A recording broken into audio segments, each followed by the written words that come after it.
What up, Fight World? It's your boy Ego, and I'm back with some more boxing. April 18th, it goes down. We got two great fights. Unfortunately for boxing fans, we're split because they're two good fights on the same night, different networks. Showtime, they just announced recently, and I'm just now getting to make the video. Julio Cesar Chavez Jr. makes his ring return against ANDRZEJ FONFARA. Now, I knew the fight was happening. I think I made a video about that in the past, but some of the details emerged, and this fight is actually taking place in my state of California at the StubHub. So I might try to get to that one. That's an interesting fight. A lot of people clown Chavez Jr. And me personally, I respect his father. His father is one of my favorites. He has a hell of a chin, and I think based on some of his behaviors outside of the ring, mostly like just getting busted for a diuretic, then getting busted for marijuana, and just overall getting a bad rap just for being considered lazy and stuff like that. People get really aggressive with them, and plus I think when your father's that great, people will hold you to a higher standard. You know what I'm saying? But I think to the point where people forget. Some of you guys get too emotional, and I'm not even here to defend Chavez because again, he deserves some of it, his behaviors and things like that. But I think some people overlook. I think the kid can scrap. Andy Lee, we seen he's like the comeback kid, and Chavez Jr. after the first couple rounds, he was just eating his punches. I was really impressed with that, and he really broke him down. He was taunting him. That dude has a monstrous chin, and when he comes correct, and I'm not talking about the overweight and stuff like that where you got to change weight, but when he comes correct, he can scrap.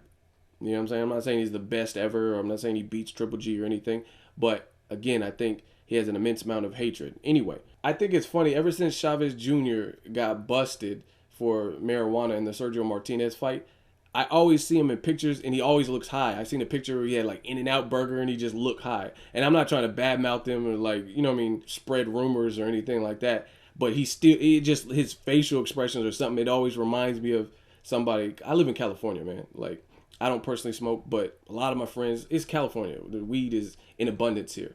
So he just looks high, like in all these pictures and shit. He posted this where he was like signing the contract. He's with Al Heyman now. And I always think of like Pineapple Express and shit when I see Chavez Jr. What? Nice. What? You sucked on her titties? That movie's hella funny. Also, that same night in New York, you have Ruslan Provodnikov versus Lucas Matthysse. That's a fight I really want to see, and I'm actually hating and kind of pissed. You ever seen like a fine female come into the club or your school or whatever, and she walks in and she's just with a dude that just looks like lame, like she's just with him for the money or something? You're just like, man, fuck him. Fuck you. No, I'm just playing. But that's kind of how I feel with the Ruslan fight, because this was initially supposed to take place in my state of StubHub, at the StubHub, and they moved it because Al Heyman has a card, and they thought that it was going to happen at the StubHub, and from what I'm hearing, it might be changed. So anyway, for the long story short, it got moved. Now, the thing I don't understand about Provodnikov Matthysse is where it got moved to. New York, not a bad, I mean, the East Coast is popular, but it's not happening in New Jersey, Atlantic City. It's not happening at Barclays or Madison Square Garden. It's happening in fucking Verona. Now, I talked about this on my Instagram the other day, and I know people from the East Coast and like followers and whatnot, and they live in New York, and they're saying this is a 4-hour drive from where they live. And some of the people from New York, from Jersey, from Philly, local surrounding areas, they don't even know where this Verona place is. It's taking place at the I forgot what it's called, the Tickling Pot or something retarded. Like, I've never even heard of it. I don't really recall any major fights that have been there. So if you guys do, drop it in the comments and let me know. So I think it's a very obscure, weird location for a mega fight like that. I think the StubHub would suit it great. I don't know what happened contractually, or how, if Al Heyman had the date booked up, or what the hell happened behind the scenes.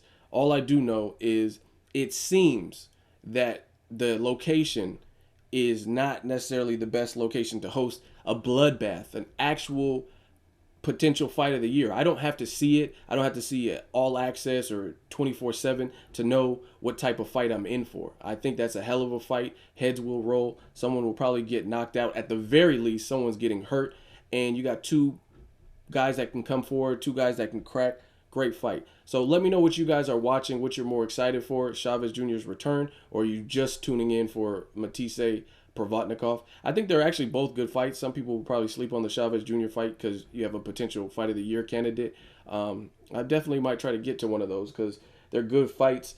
Let me know which one you think I should go to if I end up going to any of them, and which one you're looking forward to most. April 18th, battle for April 18th. Drop me a comment. Let me know what you're looking forward to. Let me know if you've heard of fucking Verona, California, and let me know what you think. Make sure you like my video as always. Hate, comment, and subscribe. Till next video, it's Ego signing off.